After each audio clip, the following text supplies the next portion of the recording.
Ah!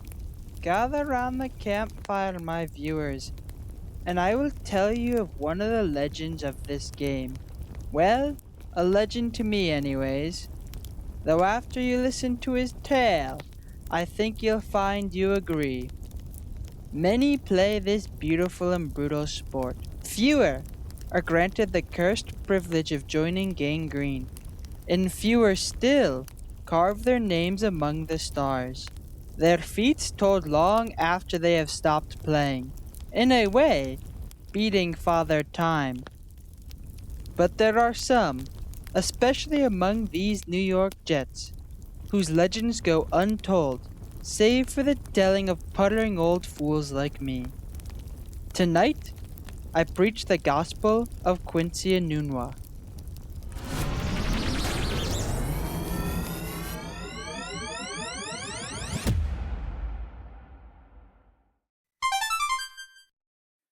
The Jets were in the second half of the Rex Ryan era and looking for a new general manager.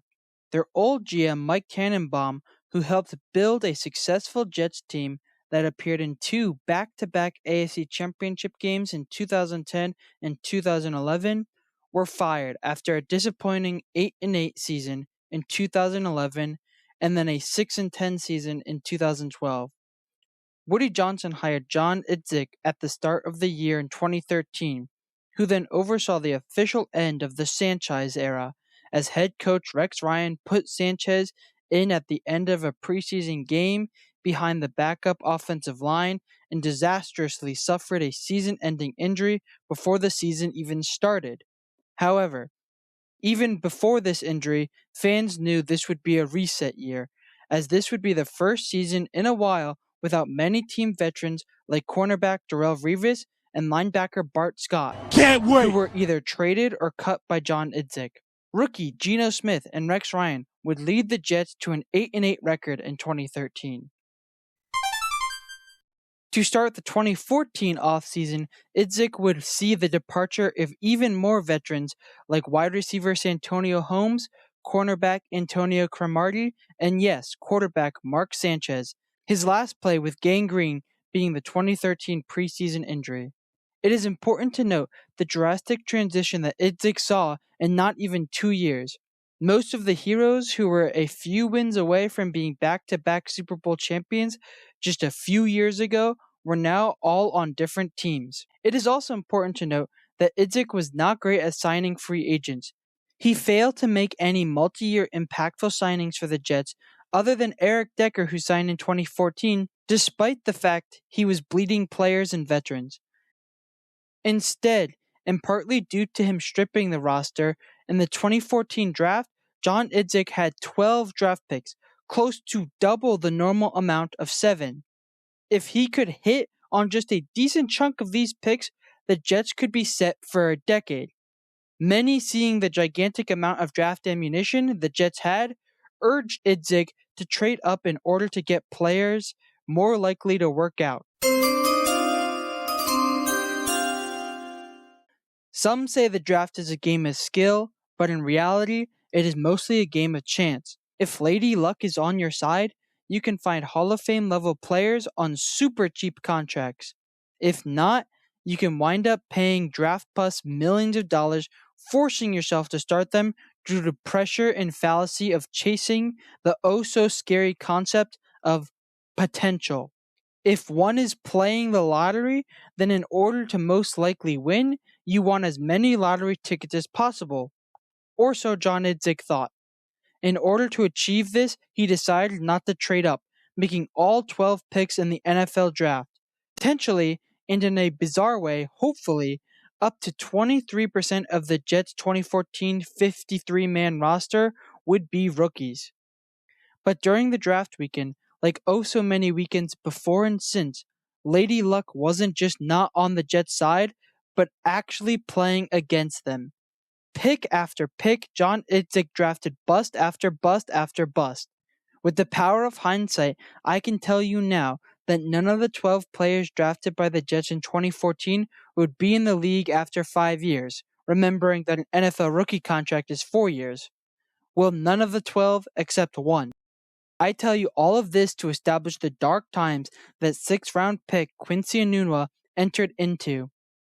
Despite all of his peers being busts, 8 of whom were drafted higher than him, Enunwa showed that even with all the odds stacked against you, with all 11 of your peers failing, pure effort can carve a way through the darkness. From the faraway land of Nebraska, Quincy Enunwa was not on anyone's radar after his first 3 seasons in college. From freshman to junior year, he averaged less than 250 yards and a singular touchdown, something concerning for a big-bodied man such as Enunwa. However, in his final year at Nebraska, he had a breakout year, earning 12 touchdowns and over 750 receiving yards, 99 of which came from a single play. On New Year's Day 2014, Quincy Enunwa had a school record 99-yard touchdown catch as well as another touchdown pass, securing the win in the Gator Bowl against the ranked Georgia team. This outlier season, coming with a team captain badge, and his physical build being 6'2" and a muscular 225 pounds, finally brought him NFL attention. But only as a player who could help on special teams and maybe develop into something, perhaps even if it meant changing positions if he really wanted to survive in this cutthroat league. In fact, Enunwa did not survive. He was cut by the Jets and was then placed on the practice squad. Eventually, though, he played a few snaps in one game at the end of the 2014 season, mostly as a special teamer, but still, officially putting himself in the NFL record books. By the time the 2014 season wrapped up, John Idzik's free agent and draft failures already started becoming obvious, as the Idzik 12, the moniker that dawned the Jets' 2014 draft class, a grouping that Enunwa was unable to separate himself out of yet, became the nail in Idzik's coffin, as he was fired after just 2 seasons and less than 2 years, an extremely short amount of time for an NFL general manager, who are typically given at least 3 to 4 years, as that's typically how long it takes for the outlook of your first draft to solidify. But for Idzik, it was obvious from the start that nearly all of his draft picks were not going to work, and there was no reason to think that 6th-round pick Quincy Enunwa, who was only on the roster for a single game during his rookie season, would be any exception. Coupled with the firing of John Idzik would be beloved head coach Rex Ryan, as the team went 4-12 under his leadership in the 2014 season. The team would receive a dramatic overhaul. General manager Mike McCagnon and head coach Todd Bowles would lead the team. They made some notable signings, the most infamous being quarterback Ryan Fitzpatrick. A reshuffled team, coaching staff, and roster meant that the people who brought Enunwa into this league were no longer there, but that also meant there would be an opportunity to prove yourself. The entire Jets' 2015 season deserves its own retelling, as this season stands as an unexpected benchmark that even over a decade out, no Jets team has been able to top. But for our second-year player, while not a breakout year, Quincy Enunwa finally solidified himself as a productive bench player, making the 53-man roster for the entire season. He was definitely the third option behind Brandon Marshall and Eric Decker, coming 4th in receiving yards behind those 2 1,000-yard receivers and running back below Powell. Enunwa finished the season with over 300 receiving yards, and I will say that is caveated with the fact that Enunwa rarely saw the field in the first half of the season, as he was still developing. However, what would really separate Enunwa from the other receivers, and something that didn't reflect on the stat sheet, was his physicality and blocking. When he had the ball, he could bounce off defenders, falling to only the most textbook of tackle attempts. And when he didn't have the ball, he would blow up smaller defensive backs who expected weaker block attempts from a wide receiver rather than a tight end or offensive lineman. Fans even called for Enunwa to switch to tight end, as well not having the height, he had the build and physicality to play the position, and the Jets were lacking at depth at tight end during this time. Despite this being one of my favorite Madden franchise mode tricks, he never made the switch in real life. Although he never opposed to lining up anywhere on the field if it meant he could impact the game, as he sometimes lined up as a tight end or even in the backfield as a running back. One standout performance came late in the season in Week 16. The Jets were 9-5, hoping to keep their playoff chances alive as they played the Dynasty Patriots. No home field advantage could help the Jets as they faced off against prime Tom Brady, Rob Gronkowski, Bill Belichick, and his elite defense as they were chasing another Super Bowl. Or so it would seem. While one player didn't single-handedly win the game for the Jets, they would need everything just to compete with this team, including Quincy Enunwa. Late in the third quarter, with the Jets up 17-13, Enunwa would grab a 21-yard pass, setting the Jets up for a fourth quarter 49-yard field goal to go up 7 points. Like so many times before, Tom Brady would eventually lead his team to a late touchdown within the 2-minute warning. This time to tie the game 20-20. In overtime, the Jets got the ball and a 48-yard pass to Enunwa from Fitzpatrick put the Jets in scoring position and led to a walk-off upset 26-20 win over the Patriots as Tom Brady stormed off the field. Enunwa's 69 yards, which barely beat Fitzpatrick's 50-yard post-game chase down to shake Brady's hand, could not have come at a better time, as without them, the Jets would have most certainly lost this game against their hated rivals. Enunwa was the exact kind of player that was molded to become a sleeper fan favorite, while the rest of the league remained ignorant to their brilliant game. As a wise man once said, when you watch the game, you don't see him, but if you watch him, you see the whole game. He did everything top receivers classically hated doing and went all out even during garbage time. He excelled in the fundamentals and grunt work that would endear yourself to fans who paid attention and to any coach like Todd Bowles. It also didn't hurt from a fan's perspective that Enunwa was one of the only few skill position players who was a forever Jet, being a homegrown talent who the team fully and solely scouted and helped develop, unlike Brandon Marshall, Eric Decker, and Ryan Fitzpatrick. While arguably a footnote to the national sports media in a wild 10-6 season for the 2015 Jets with so many storylines to follow, Quincy Enunwa would finally break out in his third season. After a year where the Jets narrowly missed the playoffs despite going 10-6, a record that would have put them in the playoffs if the 7th seed existed back then, hopes were high as many of the big-name clutch players like Eric Decker, Brandon Marshall, and Ryan Fitzpatrick returned. Where this left the developing Enunwa remained unknown. Today, we know Ryan Fitzpatrick as a quarterback notorious for having one great year and one terrible year. Even today, we are still unsure why this happened. Football scholars debate whether the reasoning has something to do with defenses scheming against him once they have tape, a gambler's play style, or just dumb luck. Some even posit that Fitzpatrick is an expert in the dark magic, taking contracts with demonic entities. Nevertheless, 2016 is the year that would fully establish this troublesome reputation for him. After setting a Jets franchise record in passing touchdowns in 2015, the Jets and Fitzpatrick had a contract dispute, finally resolving it with just a few weeks away from the 2016 preseason games. Unfortunately, his play dramatically fell off in 2016, and the entire offensive stats suffered, as Brandon Marshall and Eric Decker did not look like the same players they were just a year ago. Well, everyone's stats suffered except for one player. Once again, being the outlier, Quincy Enunwa had a career year thriving in the chaos that was a 5-11 season. He finished the year with 857 receiving yards and 4 touchdowns. Not bad for a 6th-round pick coming from one of the worst draft classes ever.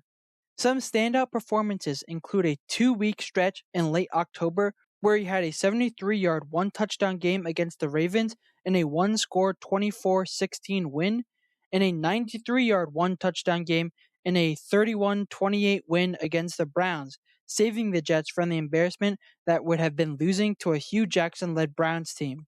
Enunwa finally broke the 100-yard mark this year in a close 22-17 game against the Super Bowl-destined Patriots. Enunwa had 109 receiving yards and another touchdown, keeping the game close. Ending the season on a high note, Enunwa had an 81-yard game against the Bills in a 30-10 win, matching his number. Quincy Enunwa led the team in receiving yards and receiving touchdowns, despite being the number 2 receiver on the team, still behind Brandon Marshall, who left the team after this year. Eric Decker was still on the team too in 2016, but suffered an injury ending his season. Interestingly, Robbie Anderson, now known as Robbie Chosen, was also a breakout receiver this year. Robbie Anderson was a deep ball specialist, while Quincy Enunwa, who played more of the slot role, was in the trenches catching short and medium passes and then getting lots of yards after catch with his big man runs. Even with this, his effort and prowess while blocking on plays where he didn't get the ball ensured he was a coach's dream.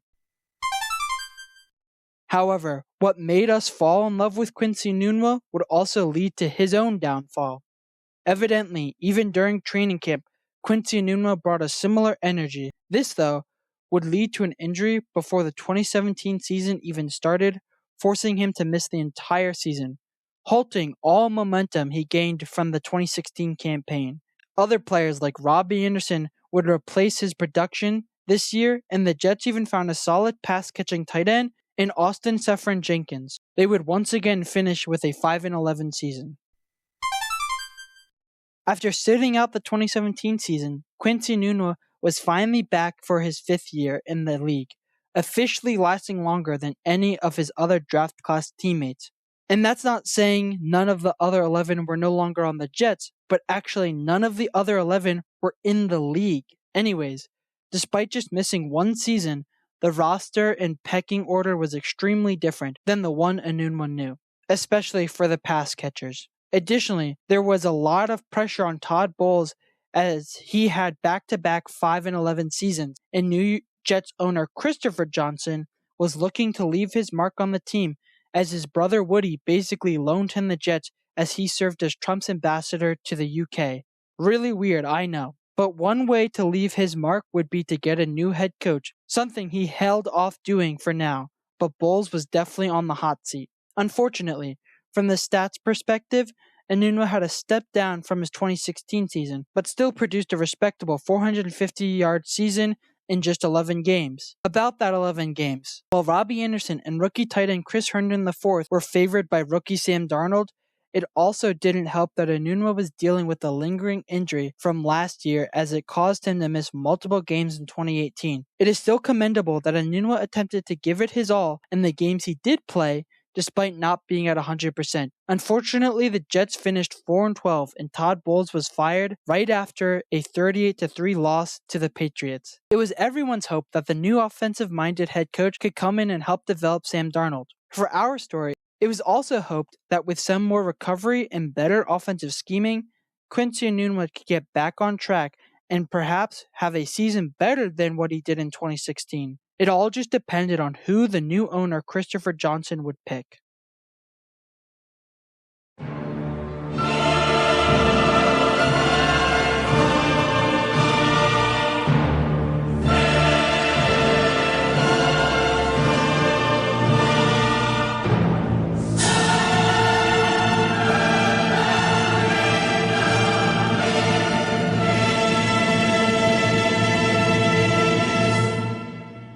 Oh, how I wish I could tell you something different happened.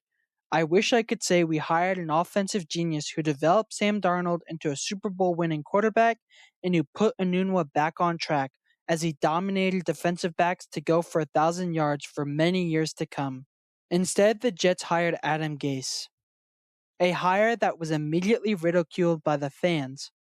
The Warlock Gase was able to convince the malleable mind of Christopher Johnson that he would be able to make Sam Darnold into the next Peyton Manning, a claim endorsed by Peyton probably as a 4D chess move to ensure his brother Eli would continue to dominate the New York market. This hiring officially killed off any hope for Quincy Enunwa.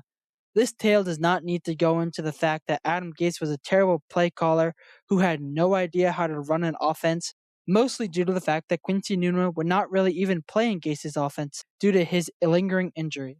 Instead, Enunwa would butt heads with Gase on a personal level, speaking for all fans as Gase was just a flat-out jerk to his entire team, the extent of which was not known yet. In Week 1 of the 2019 season against the Bills, Enunwa suffered a season-ending injury. Speaking to his grit, He suffered this injury, which remember, was so severe that it forced him to miss the rest of the season in the first quarter. With this injury, he would play the remainder of the game. That's how determined he was to play. After the game, doctors gave him a 50-50 chance to ever play again. Think about what that meant for Enunwa.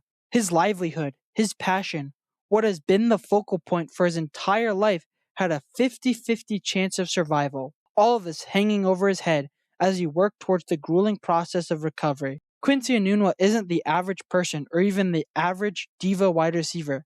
No, Quincy Enunwa is a player who revels in the physicality of this contact sport and would do his job during any play, even if he wasn't the focal point.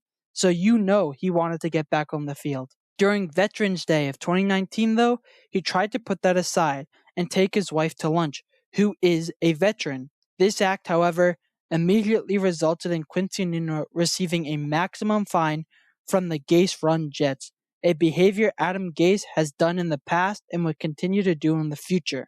This action hurt Quincy Enunwa emotionally, and he took to social media to vent out his frustration. Adam Gase fined a man who has dedicated his career to the Jets and has literally put his body on the line for this team for years. This spat and the Week 1 injury would be the last chapter of Quincy Enunwa's playing career. After missing the 2019 season, it was the team's opinion that Quincy Enunwa fell on the unfortunate side of the 50-50 chance. He would be cut a month before the 2020 season and would never be able to play in the NFL again. Adam Gase would follow Enunwa's fate at the end of the 2020 season. On the surface, Quincy Enunwa had 2 solid years, 1 breakout year, and an injury-riddled road that led to his retirement, and in a way that would be correct. But ask any Jets fan who watched during this time, and that's not how they would describe Enunwa. As I mentioned before, he did not play like a typical wide receiver, and his play style did not show up in the box score. But there is more to his legacy than just that. His career was not the longest ever, but it spanned an extremely transitional time for the Jets. Enunwa was coached by Rex Ryan, Todd Bowles, and Adam Gase. He played with quarterbacks Mark Sanchez, Geno Smith, Mike Vick, prime Ryan Fitzpatrick, not so prime Ryan Fitzpatrick, Bryce Petty, Josh McCown, and Sam Darnold. By the time Enunwa was cut by the Jets, he was the last pass catcher from the season where Ryan Fitzpatrick set a franchise record. That season was basically the only season in the past decade where the Jets' playoffs hopes weren't killed already by the trade deadline. Quincy Enunwa lined up with both Brandon Marshall and Robbie Chosen, which, while only a few seasons separated them, they felt like eras apart. When a Jets fan in the midst of the Adam Gase era saw 81 feuding with Gase, we didn't just see a player on IR arguing with our head coach. We saw the last remnants of a bygone era full of hope and surprise and optimism being fined by a team that crushed any and all potential in the players that employed. We saw a player who gave his career to us just so we had a chance at competing with divisional rivals who were seen as much more talented, get reprimanded by an arrogant coach who assumed he was the next Sean McVay. Quincy Enunwa got drafted by a general manager who couldn't draft, was developed by a team that struggled to develop players, and played with half a dozen coaches and quarterbacks who were either busts or journeymen. And when the entire offense took a step back, Enunwa kept on fighting. Quincy Enunwa is the true exception. When everyone took a step back after the 2015 year and people said the coaches lost the locker room, Enunwa had a career year and pushed on every play. When rival fans and the national media bashed the Jets' draft history and the awful Exec 12, Jets fans forced the conversation to stop in order to pay respect to Quincy Enunwa. He gave us something to watch during a period of Jets history where ownership preferred gallivanting in the UK instead of running this $8 billion organization, and the team repaid him for his efforts by fining him. While his play time was over, Enunwa's story was not. Before the 2022 season, the New York Jets signed Quincy Enunwa not as a player, but as a Jets media personality and as part of their official content team. This hiring decision reflected, in large part, the respect and admiration the fans had for him. Many of us would rather hear from no one else about what it meant to play like a Jet from one of the last Jets coached by the man who coined that phrase in Quincy Enunwa. In the end, just like when he was a player, Quincy Enunwa is only a New York Jet. So, now you see why I speak of Quincy Enunwa in this manner. He will always be a legend to me, and now to you. Remember his name and the sacrifices he made for a team that does not deserve it. For only through honoring the heroes of our past will new ones be forged in their legacy. Continue on, my viewer. Keep this history with you and carve his legend into the comments below as you carry this knowledge for the rest of time.